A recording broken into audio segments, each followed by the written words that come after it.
Hello and welcome to another edition of Where You Been, Izaak, starring my battered road atlas and my index finger. Today we'll be checking out all the places I've stayed and explored in Nevada. Nevada gets a bad rap, in my opinion, as a desolate wasteland that is nothing more than cactus and dirt and casinos in Reno and down here in Las Vegas. But actually, there's some really beautiful places here. Let's start from the north. Sheldon National Wildlife Refuge. I love this place. It's kind of unearthly. The approach is just miles and miles of nothing. Talk about the loneliest highway in America. But it's worth checking out if you're ever in Northwest Nevada or the area in general. This is one of my spots over here. I call it 167. It's literally on the border of Nevada and California.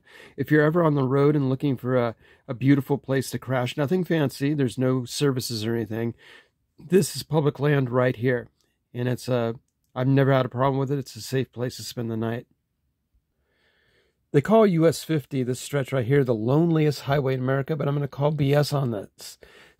There's actually towns along here, little towns.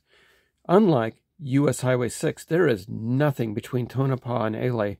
Ely? How do you say that? For like 162 miles. There's nothing. There's a couple of like abandoned ghost towns, but not any real towns. But it's a beautiful drive, and so is 50. Over here on the border, there's a Sacramento Mountain. It's like a little place you can camp, and I recommend it. It's BLM, so it's no charge. They got vault toilets. I've never gotten a, bad feeling off the place. It's another safe place to stop if you need a place.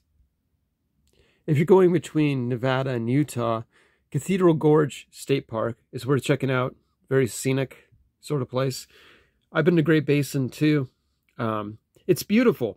It wasn't my kind of thing, but I really liked it.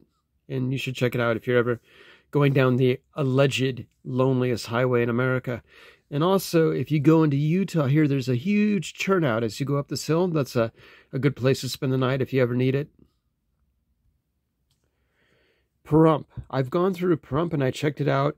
Lots of van life people, like to camp out here. I didn't get a good vibe off the public lands out here. To me, there's like all kinds of garbage and signs of partying and stuff like that. So I wouldn't recommend it necessarily, but not too far if you ever need a safe place to stay.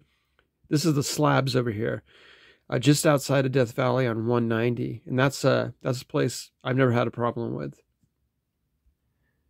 And lastly, got to point out the Black Rock Desert. This is where Burning Man is held every year.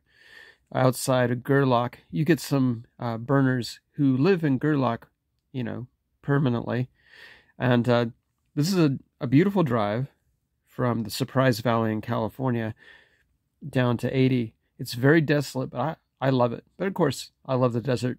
I'm a desert rat. We know this. Anyway, that's Nevada. Thanks again for being here, and I hope you enjoyed this.